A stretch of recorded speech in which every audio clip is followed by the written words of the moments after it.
Tabei बुज़ुर्ग हज़रत सैयदना अबू अय्यूब मैमून बिन मेहरान रहमतुल्लाह ताला अलैह, इनसे पूछा गया क्या वजह है कि आपका कोई दोस्त आपसे नफ़रत करके जुदा नहीं हुआ, यानी आपका कोई दोस्त आपसे अलग नहीं हुआ। फरमाया ना इनसे बहस करता हूँ और ना ही उन्हें किसी बात का निशाना बनाता हूँ। ये बात बहुत ही उम्दा है कि जब आप किसी से बहस करते हैं और बात बात पर उन पर कोई तनकीद करते हैं तो उमूमन जुदाइयाँ हो जाती हैं और मसाइल पैदा होते हैं। अगर आप अपनी ज़िंदगी को खुशगवार बनाना चाहते हैं, पुरसुकून बनाना चाहते हैं, बहस करने की जो आदत है ना, बहस और तकरार लफ्ज़ सुना होगा आपने, बहस और तकरार की आदत, बात बात पर बहुत तवील, यानी जिसको हम आम लैंग्वेज में कहते हैं लंबी करना, तो मानते नहीं हैं। समटाइम ऐसा होता है कि बिल्कुल वाज़े मिस्टेक हो रही होती है, लेकिन वो बस अपनी गलती भी नहीं मानता और अपनी गलती को छुपाने के लिए या अपनी मिस्टेक को कवर करने के लिए वो इतनी बहस में पड़ जाता है और इतने उल्टे सीधे दलाइल और एविडेंस में पड़ जाता है कि समझ नहीं आती कि यार इसको क्या हो गया।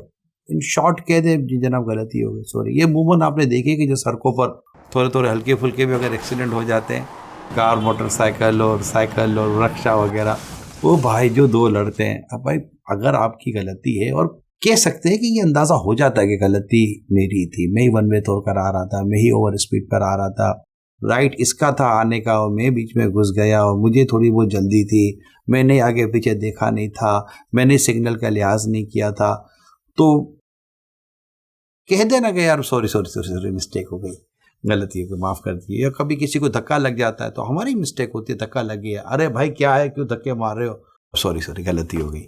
जहाँ गलती है वहाँ गलती फ़ौरन मान लेनी चाहिए। इससे आपके किरदार की बेहतरी है और वक्त की भी बचत है। बहस से बचें, और बाज़ औक़ात आदमी किसी को समझाने में भी बड़ी बहस करते हैं। इसमें मैं ये अर्ज़ करूँगा कि आप जब किसी को समझाने की कोशिश करते हैं और दुरुस्त समझाने की कोशिश करें, लेकिन अब आपको लगता है कि यार ये समझने के बजाय बहुत ज़्यादा बहस में जा रहा है और उल्टे सीधे दलाइल दे रहा है जिसका कोई मतलब कि लॉजिक नहीं है, कोई हाथ पैर नहीं है, तो फिर इसमें आदमी को चाहिए कि फिर अपना वक्त बचाए और वहाँ अपने वक्त को ज़ाया ना होने दे और आगे बढ़ जाए।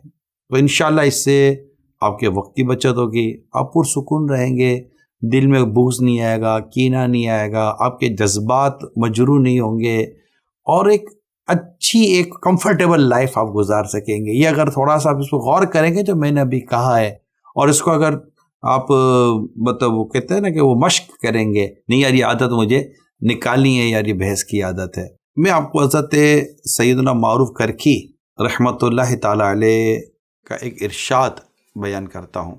अल्लाह पाक जिस शख्स के लिए भलाई का इरादा फरमाता है, अल्लाह पाक उस पर अमल का दरवाज़ा खोल देता है और बहस व मुबाहिसा, बहस व तकरार का दरवाज़ा उस पर बंद फरमा देता है। और जब अल्लाह ताला किसी के लिए भलाई का इरादा नहीं फरमाता तो उसके लिए अमल का दरवाज़ा बंद फरमा देता है और उसके लिए बहस व मुबाहिसा, बहस व तकरार का दरवाज़ा खोल देता है। तो अब वो जब बहस व मुबाहिसे में पड़ जाता है तो यकीन माने कई लोग अमल से दूर हो जाते हैं। कभी आपको शायद इत्तेफाक हुआ हो, आप किसी से बहुत ही ज़्यादा बहस व तकरार करके आप नमाज़ पढ़ें, आपको नमाज के अंदर वो लुत्फ़ ही नहीं आएगा, वो खुशूई ही नहीं आएगा, वो सुरूर ही नहीं आएगा। आपका ज़हन और दिमाग उसी बहस व तकरार और होने वाली वो जो बातचीत है, कहा सुना हुआ उसमें हो जाएगा। फिर कभी कभी होगा यार क्यों बोल दिया उसने, मुझे क्यों बोल दिया। तो ये मसाइल उमूमन होते हैं, घर में भी होते हैं, घर के बाहर भी होती हैं, मियाँ बीवी में भी होते हैं, वालिदैन और औलाद में भी हो जाते हैं। तो इसमें मैं यही अर्ज़ करूँगा जो हदीस पाक है, मन समाता नजा, जो चुप रहा उसने नजात पाई। और बड़ी प्यारी हदीस एक और सुना देता हूँ कि जो अल्लाह और क़यामत के दिन पर ईमान रखते हैं वो अच्छी बात कहते हैं वरना चुप रहते हैं।